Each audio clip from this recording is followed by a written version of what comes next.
Hello dear students, welcome to Jora IES. Today we are doing Polity Lecture series in which we are going to cover our lecture number 20 in which we'll do Central Council of Ministers. In last class we have done Prime Minister, before that we have done President and Vice President. So today we'll do Council of Ministers. So last class में हमने Prime Minister किया था. तो Prime Minister is the head of Council of Minister. See, the Council of Minister headed by Prime Minister serves as the real executive authority.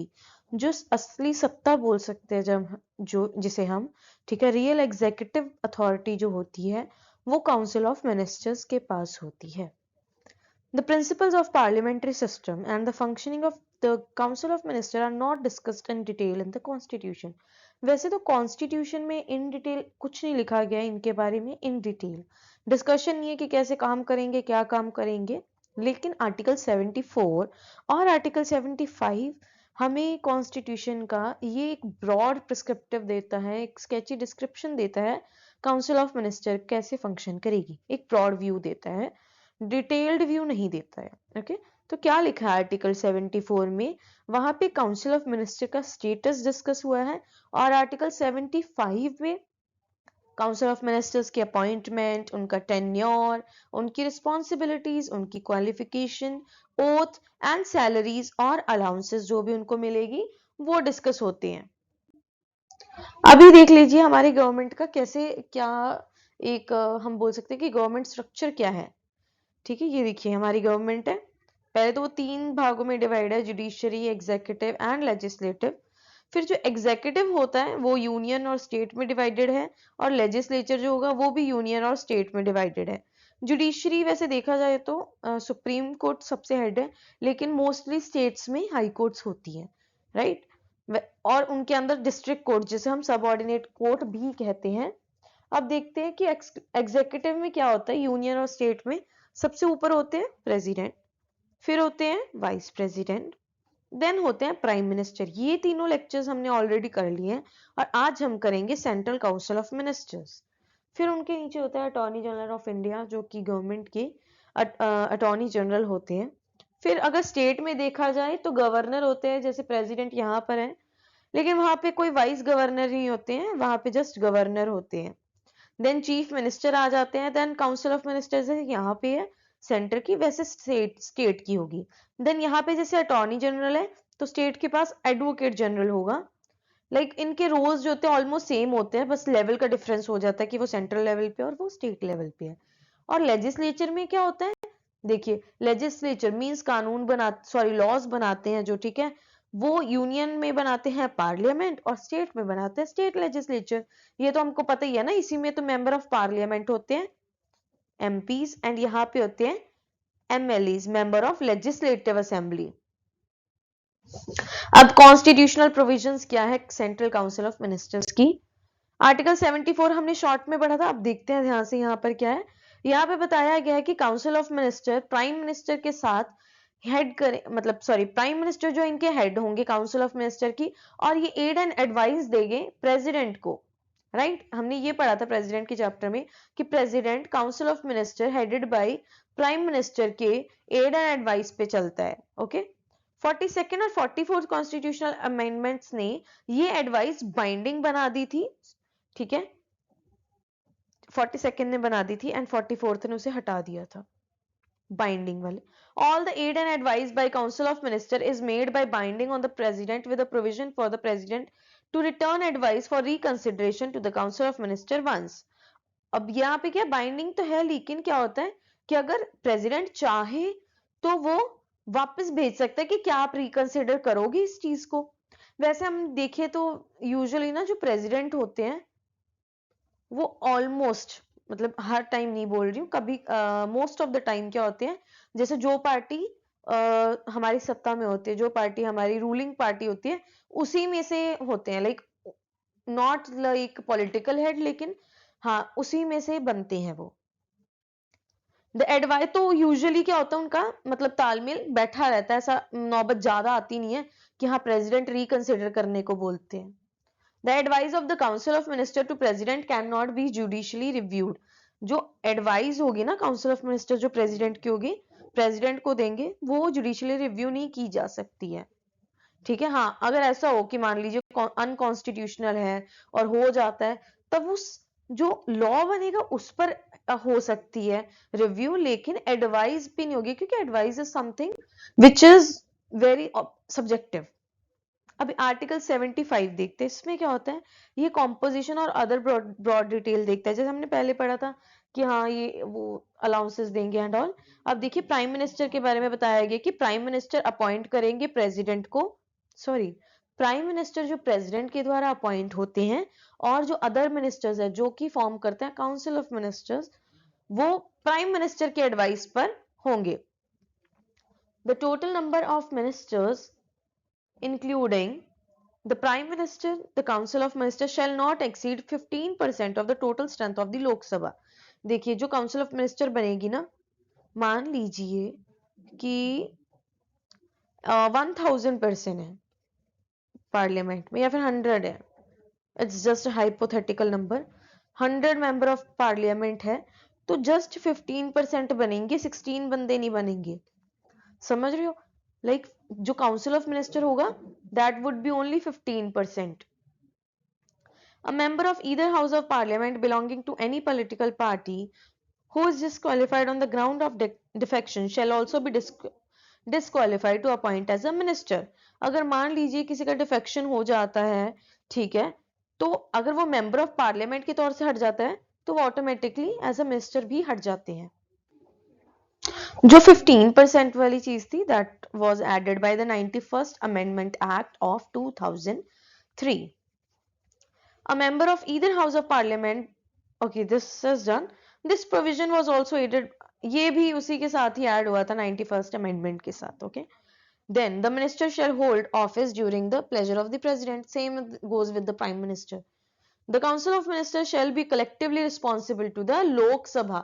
this is a very important question। देखिए जो council of minister है that is collectively responsible to the Lok Sabha. अगर question आ जाता है is it collectively responsible to the Rajya Sabha, the answer would be false. The president shall administer the oaths of the office and secretary to a minister. जो president है वो देखेंगे इनके ministers की ओथ। ये हमने इधर ही भी पढ़ लिया था कि काउंसिल ऑफ मिनिस्टर जो है वो प्रेसिडेंट के द्वारा अपॉइंट होंगे। सो आर्टिकल 77 इसमें लिखा गया है conduct of business of the government of India. देखिए जो भी एग्जीक्यूटिव एक्शंस होते हैं ना इंडिया के नाम पे, वो सारे के सारे प्रेसिडेंट के नाम पे होते हैं। Why? Because president is the head of the state. और हेड ऑफ द गवर्नमेंट कौन होते हैं? He is none other than our prime minister. ठीक है, वो हेड ऑफ द गवर्नमेंट होंगे, लेकिन हेड ऑफ द स्टेट उस टाइम पे इंडिया के हेड कौन होंगे? हमारे प्रेसिडेंट। तो सारे जो लाइक हम बोलते हैं ऑफिशियल प्रोसीडिंग्स होती हैं वो उन्हीं के नाम पे होती है। जो भी बिजनेस होता है इंडिया का, गवर्नमेंट ऑफ इंडिया का, वही देखते हैं और उसी पे उनके ही साइन होते हैं। The manner of authentication of orders and execution taken by the name of the president shall be laid down by the president himself। such authentication cannot be judicially reviewed। जो president ने actions लिए हैं, ठीक है, in his name, वो judicially reviewed नहीं होते हैं उनके authentication. President shall make rules for the transaction of business of government of India and allocation of the said business among ministers।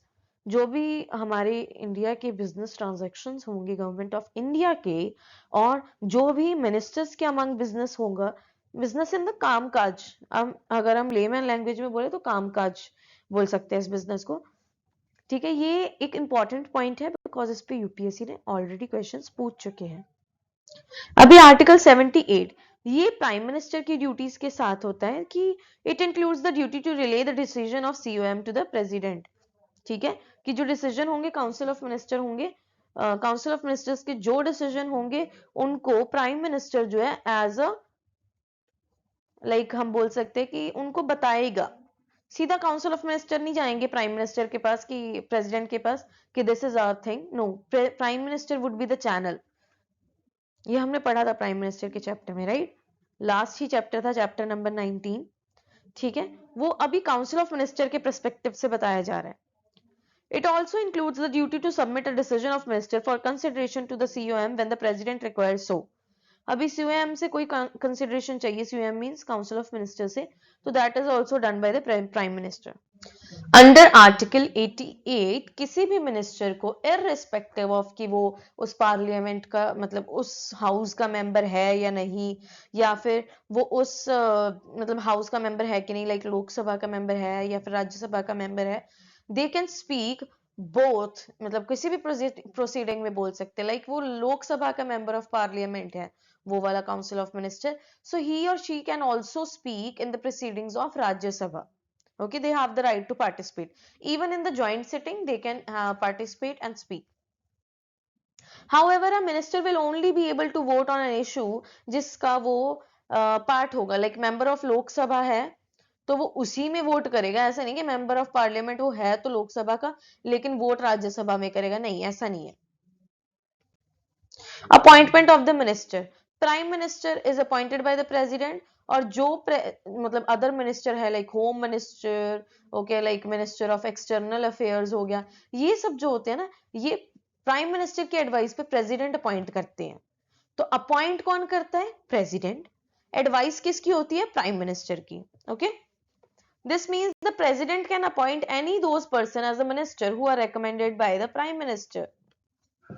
अभी ये हमने ऑलरेडी पढ़ चुका है, देखिए कैबिनेट मिनिस्टर होंगे, काउंसिल, हाँ, काउंसिल ऑफ मिनिस्टर भी एक ब्रॉड टर्म है जिसमें कैबिनेट मिनिस्टर्स आएंगे, मिनिस्टर्स ऑफ स्टेट आएंगे, डेप्यूटी मिनिस्टर्स आएंगे और पार्लियामेंट्री सेक्रेटरीज आएंगे. अभी responsibilities of the minister. Responsibility क्या होती है? एक तो कलेक्टिवली रिस्पॉन्सिबल होंगे वो राज्यसभा को लेके, ठीक है, वो कलेक्टिव एक साथ ही मतलब एक साथ ही डूबेंगे और एक साथ ही तैरेंगे, ये बात होती है कलेक्टिव रिस्पॉन्सिबिलिटी की. इंडिविजुअल रिस्पॉन्सिबिलिटी उनकी क्या है कि वो प्रेसिडेंट के मतलब प्लेजर तक रहेंगे, and means that president remove कर सकते हैं किसी मिनिस्टर को even at the time when the council of minister enjoy the confidence of Lok Sabha. Confidence है लोकसभा में, फिर भी they can be removed. No legal responsibility. The courts are barred from inquiring into the nature of advice tendered to the president by the council of minister. ठीक है, tendered to the president, ये हमने पढ़ा था ना advice वाला, कि जो भी एडवाइस होती है उस पर कुछ नहीं होगा, ठीक है, वो कोर्ट में नहीं होगा, उस पर कोई जुडिशियल रिव्यू नहीं है. अभी कॉम्पोजिशन देख लेते हैं कि कॉम्पोजिशन क्या होता है. कॉम्पोजिशन का मतलब होता है कि काउंसिल ऑफ मिनिस्टर में क्या क्या कंसिस्ट करते हैं वो, ठीक है. 3 कैटेगरीज होती है काउंसिल ऑफ मिनिस्टर्स में: cabinet ministers, ministers of state, deputy minister, parliamentary secretary. ठीक है, एक एक्स्ट्रा है, ये बताती हूँ आपको. अभी कैबिनेट मिनिस्टर्स क्या होते हैं? ये एक इंपॉर्टेंट पोर्टफोलियोज हेड करते हैं. ये ना काफी, जैसे हम बोलते हैं इनको किचन कैबिनेट भी बोला जाता है इसको ये ना बहुत ज्यादा इंपॉर्टेंट होते हैं. जैसे बोल सकते हैं कि मोस्ट इंपॉर्टेंट जो मिनिस्टर्स होंगे ना वो इसमें होंगे, ठीक है, जो कि रेगुलरली मिलते हैं और ज्यादा से ज्यादा डिसीजन इनके होते हैं. देखिए, home minister, defence minister, external affair minister. So आपसे क्वेश्चन है कि आपको रिकॉल हो रहा है कि हमारा इंडिया का इस टाइम पे होम मिनिस्टर कौन है, हमारे इंडिया के इस टाइम पे डिफेंस मिनिस्टर कौन है, और इस टाइम पे एक्सटर्नल अफेयर मिनिस्टर्स कौन है. वैसे एज अ यूपीएससी एस्पिरेंट या फिर PCS aspirant you should know all these. Ministers of state can be attached to the cabinet ministers as subordinates. ठीक है, इनके पास इंडिपेंडेंट चार्ज भी हो सकता है और ये एक सबऑर्डिनेट टाइप से भी होते हैं कैबिनेट मिनिस्टर्स के. फिर डेप्यूटी मिनिस्टर्स क्या होते हैं? ये कैबिनेट मिनिस्टर्स के से अटैच होते हैं, ठीक है, subordinates assisting in their admin, political और पार्लियामेंट्री ड्यूटीज में इनको किया जाता है यूज. पार्लियामेंट्री सेक्रेटरी क्या होता है? ये एक और रैंक है काउंसिल ऑफ मिनिस्टर के. ये ना अटैच होते हैं सीनियर मिनिस्टर्स के साथ और ये उनको उनके पार्लियामेंट्री ड्यूटीज करने के लिए, डिस्चार्ज करने के लिए इनको हेल्प करते हैं. No parliamentary secretary have been appointed since 1967. 1967 से, अब देख लीजिए 2023 भी खत्म हो गया है ऑलमोस्ट, ठीक है, 24 हो गया है, ठीक है, तो 1967 से अभी तक कोई भी पार्लियामेंट्री सेक्रेटरी अपॉइंट नहीं हुआ है. जो हम यूपीएससी के अंडर आईएएस होते हैं उन सेक्रेटरी को बोलते हैं ना, ये उनसे डिफरेंट है, ठीक है, उनके साथ हमें कंफ्यूज नहीं होना है. They are been selected. Okay, prime minister is also part of COM as its head. Deputy PM if nominated वो भी पीएम वो भी काउंसिल ऑफ मिनिस्टर का एक पार्ट बन जाते हैं। ये हमें पता ही है, काउंसिल ऑफ मिनिस्टर में होते हैं cabinet minister, minister of state, deputy minister, right. अभी हमने किया है जस्ट। फिर काउंसिल ऑफ मिनिस्टर में और कैबिनेट मिनिस्टर्स में क्या फर्क होता है? देखिए अभी बात हमने की थी कि काउंसिल ऑफ मिनिस्टर का पार्ट है कैबिनेट मिनिस्टर, तो ऑब्वियस सी बात है जो काउंसिल ऑफ मिनिस्टर होंगे नंबर्स में वो ज्यादा होंगे, लेकिन इंपॉर्टेंस में ये ज्यादा होंगे, ठीक है, क्योंकि इसमें कैबिनेट मिनिस्टर्स होते हैं, इसमें 3 होते हैं। अभी लास्ट हमने पढ़ा था ना लास्ट स्लाइड में, cabinet minister, minister of state and deputy ministers. यहाँ पर कोई भी लाइक कलेक्टिव फंक्शंस नहीं होंगे इनके पास, कलेक्टिव फंक्शंस लेकिन होंगे। It is wasted with all powers but in theory, ठीक है, थ्योरी मतलब सिर्फ नाम की पावर्स है इनके पास, लेकिन जो रियल पावर्स होंगी काउंसिल ऑफ मिनिस्टर के अंदर जो बोली जाती है वो कैबिनेट मिनिस्टर्स के पास होती है, ठीक है। Its function are determined by the cabinet, इनके जो फंक्शंस है वो कैबिनेट डिसाइड करती है डायरेक्ट, और ये इनको डायरेक्ट करती है। It implements the decision taken by the cabinet, it supervise, ये सुपरवाइज करते हैं, इन्होंने कोई डिसीजन ले लिया फिर ये उनको इंप्लीमेंट करवाएंगे और ये सुपरवाइज करेंगे। ये कॉन्स्टिट्यूशनल बॉडी है जो 74 और 75 में बताया गया है। यहाँ पर ये ध्यान रखना है आपको, it does not find place in original text of constitution inserted in article 352 by 44th constitutional amendment act. ये बहुत ही ज्यादा इंपॉर्टेंट है कि ओरिजिनल जो हमारा टेक्स्ट था उसमें कैबिनेट मिनिस्टर की कोई बात नहीं कही गई है, लेकिन by the 44th constitutional amendment act by which article 352 insert हुआ था उसमें इनकी बात, ठीक है। It is collectively responsible to Lok Sabha, this is also collectively responsible to the Lok Sabha. Role of cabinet, अभी कैबिनेट मिनिस्टर्स का क्या रोल होता है? ये एक हाईएस्ट डिसीजन मेकिंग अथॉरिटी होती है पॉलिटिकल एडमिनिस्ट्रेटिव सिस्टम की, पॉलिटिक्स और एडमिनिस्ट्रेटिव दोनों की। It is the chief policy formulating by the central government, ये चीफ होते हैं मेन, जैसे हम बोल रहे 70 से 80 मिनिस्टर्स है, उनमें से बहुत ही कुछ इंपॉर्टेंट है तो वो ज्यादा हमारे लेंगे like importance, okay. It is the supreme executive authority of the central government, ये सुप्रीम एग्जीक्यूटिव अथॉरिटी है, ये जो कहेंगे वही काउंसिल ऑफ मिनिस्टर को भी मानना पड़ता है। The chief coordinator of the central administration, वही बात की गई है, ये एक एडवाइजरी बॉडी है प्रेसिडेंट को, ठीक है, और इनकी एडवाइस जो है बाइंडिंग होगी, ठीक है। रिकंसिडरेशन के लिए हमने बात की थी कि हो सकता है। It is the chief crisis manager भी है, ये ऑल इमरजेंसी सिचुएशन में यही चीफ क्राइसिस मैनेजर होंगे, ठीक है। Then it deals with all major legislative and financial matter, जो मेजर पार्ट होगा वो इनके द्वारा देखा जाएगा। देन ये फॉरेन पॉलिसीज और फॉरेन अफेयर्स देखेंगे, क्योंकि मिनिस्टर्स ऑफ एक्सटर्नल अफेयर के मिनिस्टर्स जो होते हैं वो कैबिनेट मिनिस्टर होते हैं। अब मेरिट क्या है किचन कैबिनेट की? देखिए हम पहले हमने एक स्लाइड में बताया था आपको कि कैबिनेट मिनिस्टर को किचन कैबिनेट बोला जाता है। मेरिट क्या है कि डिसीजन मेकिंग बॉडी एक मोर एफिशिएंट हो जाएगी। 60 से 70 मिनिस्टर्स, कभी किसी को कुछ हो गया कभी कुछ हो गया तो मे बी वो ना एक डिसिप्लिन नहीं बन पाएगा, which is like found in cabinet minister.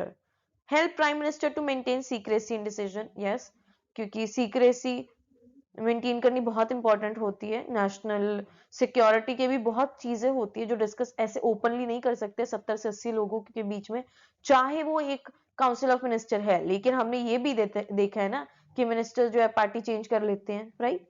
Reduces authority and status of cabinet, एक तरह से रिड्यूस कर देती है authority. circumvents legal process by allowing outside person to play influential role in the government functioning, इसमें क्या होता है कि कुछ बाहर के लोग भी हो सकते हैं जो कि गवर्नमेंट फंक्शनिंग को थोड़ा सा हैम्पर कर सकते हैं। कैबिनेट एक स्मॉल बॉडी है consisting of prime minister and its head, as its head उनके हेड होंगे वो, ये तो हमें पता ही है, और 15 से 20 मेंबर होंगे जो इंपॉर्टेंट मिनिस्टर्स होंगे, और एक हाईएस्ट डिसीजन मेकिंग बॉडी होगी फॉर्मल सेंस में।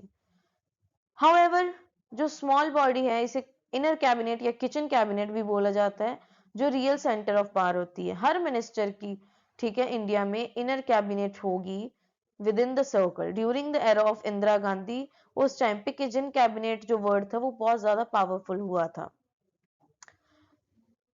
It being a small unit, ये बहुत ही ज्यादा एफिशिएंट, ये हमने मेरिट्स में देखिए सेम चीज पढ़ी है ना कि it can meet more often with business expect, मतलब जल्दी से जल्दी डिसीजन हो सकते हैं, ज्यादा एफिशिएंटली डिसीजन ले सकते हैं, प्राइम मिनिस्टर को हेल्प कर सकते हैं मेंटेनिंग सीक्रेसी, मेरिट्स वाली वही है। तो अभी तक मुझे लगता है कि जितना आपको मैंने पढ़ाया आपको समझ आया होगा। So that is all for today's lecture, so thank you.